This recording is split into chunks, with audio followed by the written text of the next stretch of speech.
Jean chapitre 17, je vous invite à le lire.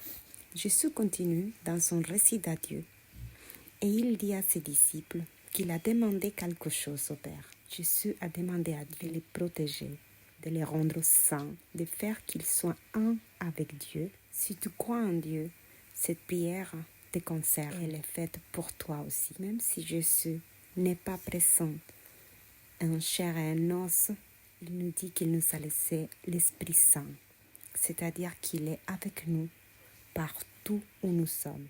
Dans ce chapitre, il nous prévient aussi que nous allons avoir des difficultés. Mais il le dit en mode tranquille. Hey, sois en paix. De toute façon, quoi qu'il en soit, il y aura des difficultés. Alors, tant qu'à faire, apprenons à les gérer. Et de toute façon, il a eu la victoire. C'est ce qu'il nous dit dans ce chapitre, qu'il a eu la victoire et que nous avons le Saint-Esprit avec nous pour traverser tous ces moments. Alors ma réflexion pour toi est la suivante. Si tu es un croyant, sont-tu en sécurité? Parce que c'est ça qui a demandé Jésus au Père, de te protéger. Sont-tu en sécurité? Si ce n'est pas le cas, prends la parole de Dieu. Parce que tu vas retrouver ta sécurité, ta paix et ton réconfort dans sa parole. Deuxièmement, est-ce que tu es saint?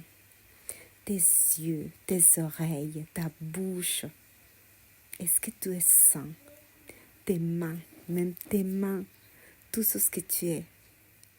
Jésus veut que tu sois un avec Dieu.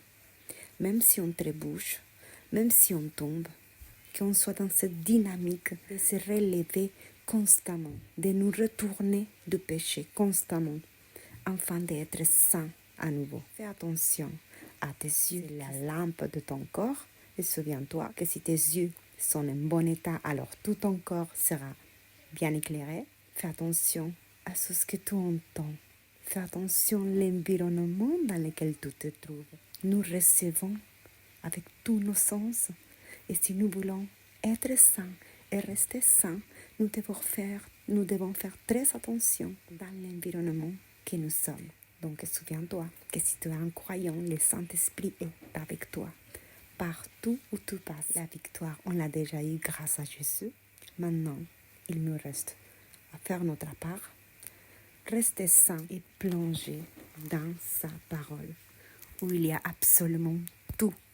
L'autre jour, j'ai discuté avec une dame qui me disait qu'elle ne trouve pas les réponses à sa problématique dans la Bible. Je peux juste vous dire que tout est dans la Bible. Toutes les réponses y sont.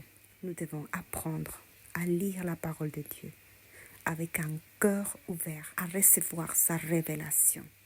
Nous ne pouvons pas lire la Bible uniquement de manière logique et intellectuelle.